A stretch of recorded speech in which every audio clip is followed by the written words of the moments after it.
Okay, final 2022 Oscar predictions.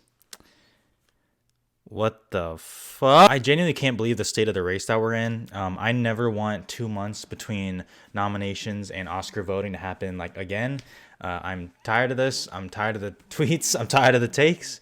Some of which I'm sure I've contributed to, but I just can't wait to never talk about these movies in these contexts again. I really can't wait. So at the time that I'm recording this, there are a few days until the actual Oscars. So not trying to plug, but my predictions are probably going to change a lot, as with everyone's that I'm seeing. So if you really want to stay up to date, Twitter in the description. But also on Saturday, I'm not sure exactly what time. I think in the afternoon, I will be hosting a live stream, just like a last minute Oscar talk, ask me anything, whatever. So, I put your questions up on the screen so you can see it. It's cool. So look out for that when I eventually decide to do that. But yeah, let's just get into, I guess, the final Oscar predictions. Let's start with Best Picture. Man. It's really come down to The Power of the Dog and Coda. What? Okay, hear me out. Okay, and this, see, this is already starting to come like an enemy thing. When nominations came out, if this was a year of 5 Best Picture nominees, Coda would not have been on that list. Okay, like, can we agree on that? Like, and yet, this is a credit to Coda, what I'm saying. The turn that Coda has had this award season is absolutely unbelievable.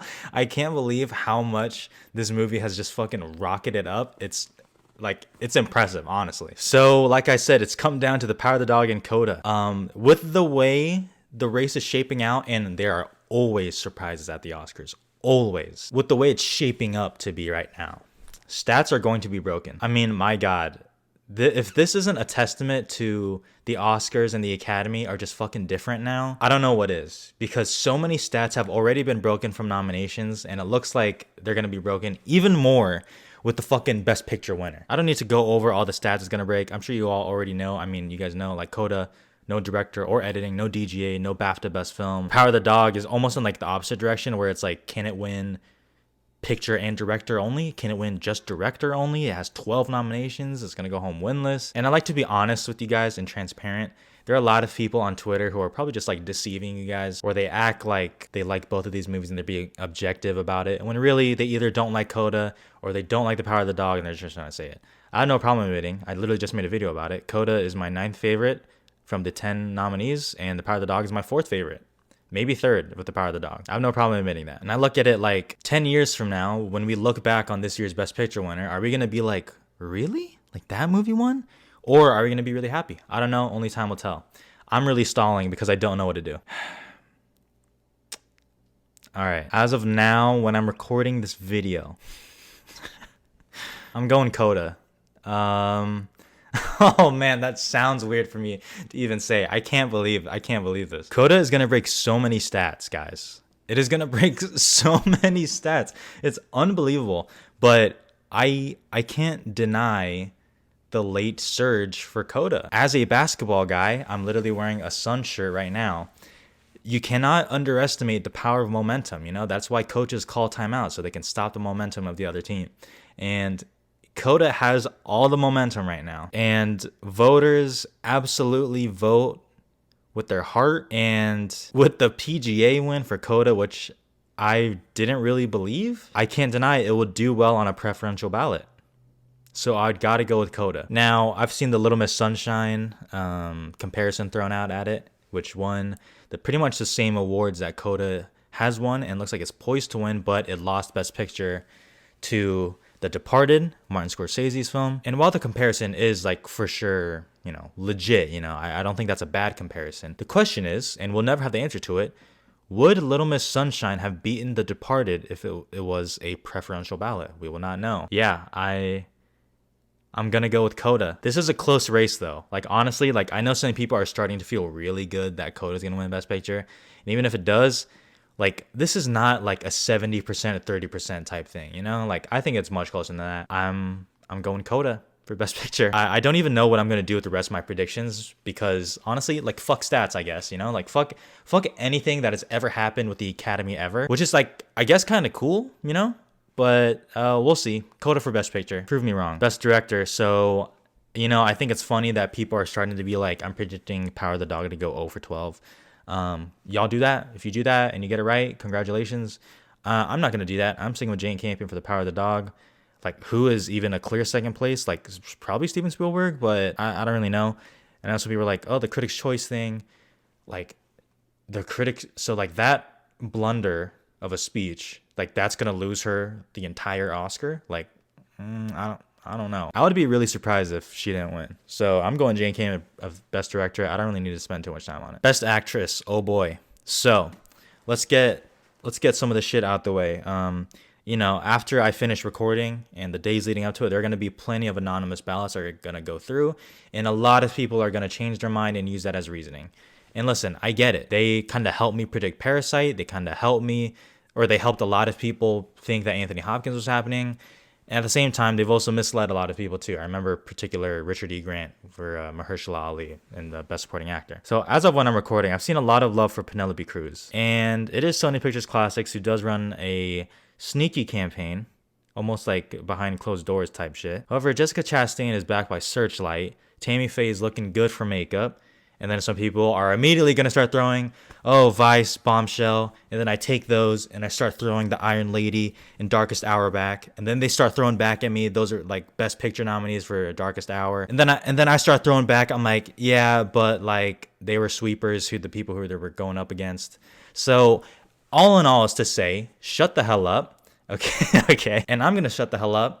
And I'm just going to go with Chastain. I don't feel good about it, but SAG, even though Critics' Choice has no voter overlap, I think her just being able to tweet out, being like, I won Critics' Choice, thank you so much, that alone helped. And honestly, you can't deny that SAG was a pretty big influence this year because it was the first televised event. I mean, you can attribute Coda's success to SAG. And Chastain gave a great speech. I think it's good in makeup. Penelope Cruz, like, I guess you can contribute it to the later release date, but like not even longlisted at BAFTA, like not even longlisted. I mean, Kristen Stewart, a lot of people are predicting a lot of random people. I'm just going to play it safe. I'm going to go Chastain, even though I don't feel great about it, but I feel certainly better than the other four. So I'm going with Chastain, and you guys already know. I hope that comes true. I will be fucking destroyed if that does not happen because I'm starting to lose the way this race is going, I am starting to lose a lot of interest, okay? So I need Chastain to win for my mental health. Best Actor, I don't need to spend too much time on this. I'm going Will Smith. He has swept. He has won the BAFTA. He won SAG. He won Globe. He won Critics' Choice. And it'll be good, He'll give a great speech. People fucking love Will Smith, including myself. While he's not my personal pick, it'll be a good win. So I'm not going to complain about that. Don't need to spend too much time on that. Supporting Actress, another sweeper like Will Smith, Ariana DeBose. I feel no reason to change that. I mean, I don't even know who's second. I guess maybe Ingenue Ellis or Kirsten Dunst. Ariana DeBose got this in the bag. Let's keep going. Supporting Actor, this feels pretty locked in. This is Troy Kotzer.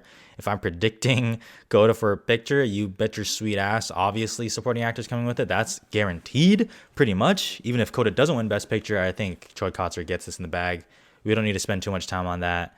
SAG, BAFTA, Critics' Choice. Let's keep going. Original Screenplay. Okay, so this was actually kind of tough. On Twitter, I tweeted out because I was getting so pissed at what I was seeing. I said that Film Twitter deserves a Don't Look Up Best Picture win. And some people lack reading comprehension, so they thought that meant that I wanted Don't Look Up to win Best Picture. But hopefully you guys know what I meant. That tweet kind of popped off. And then Don't Look Up won WGA. And then everyone started commenting or quote retweeting, being like, this was your fault. This is your doing. And yo, my bad. Don't Look Up won WGA. And why is that a big deal? Because Licorice Pizza was there. Belfast wasn't, but Licorice Pizza, that was supposed to be a fucking layup for Licorice Pizza, and it lost to Don't Look Up. And then you think about it, and you're like, well, Licorice Pizza won BAFTA. Belfast didn't even win BAFTA. Sir Kenneth Branagh did not win Original Screenplay at BAFTA.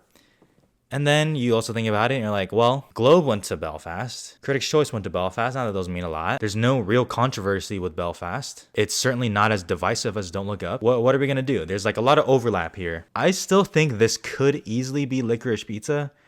And, once again, I tweeted out, like, in a just world, this is how the worst person in the world wins screenplay. Some people are actually going for it. I respect that. I'm not going to, but that would obviously be fucking amazing. I'm going to kind of default to Belfast. That WGA, like, there's no reason Licorice Pizza should have lost WGA, like, at all. I'm going to go Belfast, followed by Licorice Pizza, Don't Look Up, and then worst person in the world. King Richard, I don't think is going to happen, but I can't lie.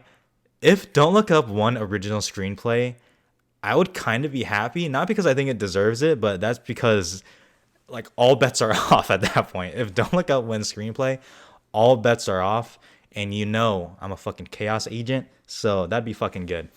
I don't think it's gonna happen though. I'm going to Belfast.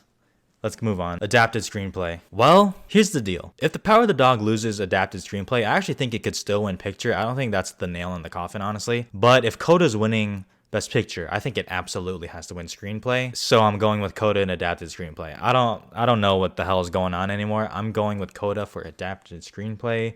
You guys know my personal pick, which is a video I just did, would be Drive My Car. But like, how did The Power of the Dog lose BAFTA? Like, there's no like WJ. Honestly, I'm throwing out the door because like that doesn't matter.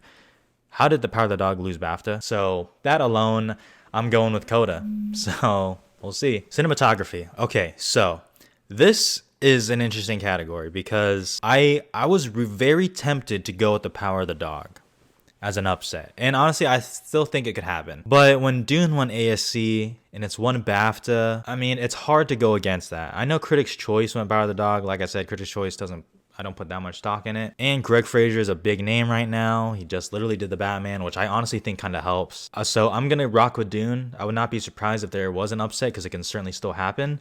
But I have no reason to go against Dune, so I'm not going to. That's one win for Dune. Costume design, y'all already know this is Cruella. I fucking hope it happens. I pray to God it happens. And honestly, I think it's going to happen. It is unmatched. I don't need to talk about this too much. You guys know how I feel about it. Unbelievable. Yeah, Cruella. All right, editing. So this is a clusterfuck of a category as well. As much as I say I'm not looking forward to these Oscars just because of how things are shaping out to be, which I stand by, and I will probably always complain, we do have a good amount of races that are completely up in the air, which is nice. So editing. Last year, when Sound of Metal won editing, I said, I'm just going to go with the sound statistic now, pretty much in my head. I'm not sure if I vocalized that, but that's what I thought in my head. So that leaves me with Dune or The Power of the Dog, right? But at least Sound of Metal won stuff. It tied Critics' Choice and it won BAFTA. I don't remember who won the Eddie, and so like whatever. But at least it won something. Dune has not won anything, and I can't explain why. Why has Dune not won anything if it's a layup for sound, which it is? I can't get away from that. Like, how is that possible? So because of it didn't win anything. Even Critics' Choice, which does not matter. Even if that won editing, I'd probably go with Dune, but it did not win anything, so I really have no reason to go for it. The Power of the Dog has the sound statistic. That would be a really weird winner for editing. Not because it's bad, but you guys know what I mean when you look for editing. I've seen some people say Tick Tick Boom. That would be fucking weird. But I mean, I guess it could happen. It's happened before, the Girl with Dragon Tattoo. I don't buy that though. Honestly, I'm just going with King Richard just because it won the Eddie. The movie is paced really well, and it's a fucking tennis, like it's a sports movie, you know. There are scenes in there that are clearly edited, and I would say the same thing about Dune. It's just that Dune just isn't winning anything, so I can't really go for Dune. So I'm going King Richard instead of Dune. Once again, if Don't Look Up won, that'd be, oh my god, dude, I can't believe I find myself almost rooting for Don't Look Up. What the fuck is going on? Best makeup and hairstyling. I'm going with The Eyes of Tammy Faye.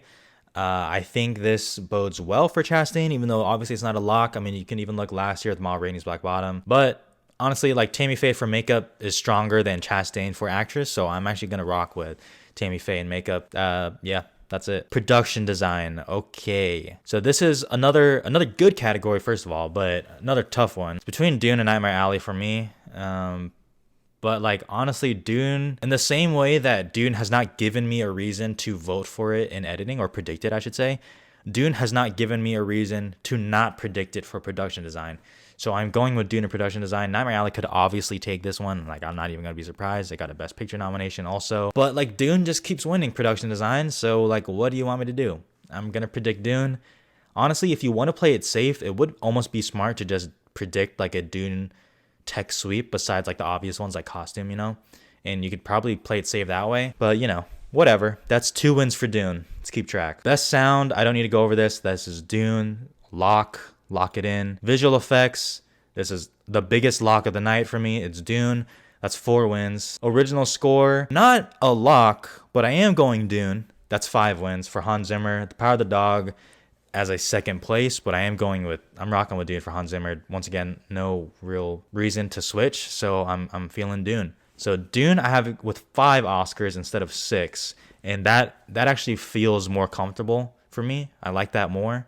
So we'll see. Original song, I'm gonna go No Time to Die, even though I'll be honest, I am actually tempted to go with Encanto here. I am tempted, but I'm gonna go No Time to Die. I don't really need to talk too much about it. Best animated, that's Encanto for show. The Mitchells won critics, and it did sweep the Annies, I think. But like Encanto's won PGA, won BAFTA, won Globe. Like it's the fucking biggest like Disney movie, you know. It's like animated, it has nominations in other categories. I'm going Encanto. Don't need to think too much about that. Documentary, I'm gonna go Summer of Soul. You know, just last night I was actually going to predict an upset for Flea, but I'm just gonna stick with Summer of Soul. I'm just gonna play these somewhat safe. You know, like I don't really care how much I get right about like the winners here. You know, just prove me wrong. Actually, like I want to be wrong in some categories, I should say. But I'm going Summer of Soul. The DGA miss kind of raised a red flag for me, but I'm just gonna go Summer of Soul. It's won everything. It's like, you know, it's I think it's fine, honestly. International feature, as tempting as it is to may say, you know, the worst first in the world because it got other love elsewhere. I mean, it just hasn't happened to Drive My Car, you know, like it's a fucking Best Picture nominee. Drive My Car. And that's it. Those are the 2022 Oscar predictions. Those are my final ones of the year. Like I said, if you want to follow me on Twitter, if you don't already, you can find some of my stuff there where I'll complain and stuff. Remember to look out for the live stream on Saturday. I will not be live streaming on Sunday because I believe the Oscar expert and them do a live stream. So, you know, I don't want to do all that. Then I'll have to talk for like 3.5 hours. That'd be crazy. But obviously I will be recording my reactions and that will be posted probably on Monday. It's all built up to this, you know, it's all built up to this. I am very tired. I'm looking forward to the next year. It's been an exhausting awards season. It almost makes me excited to watch Morbius, you know. But yeah, stay strong out there, guys. Stay strong.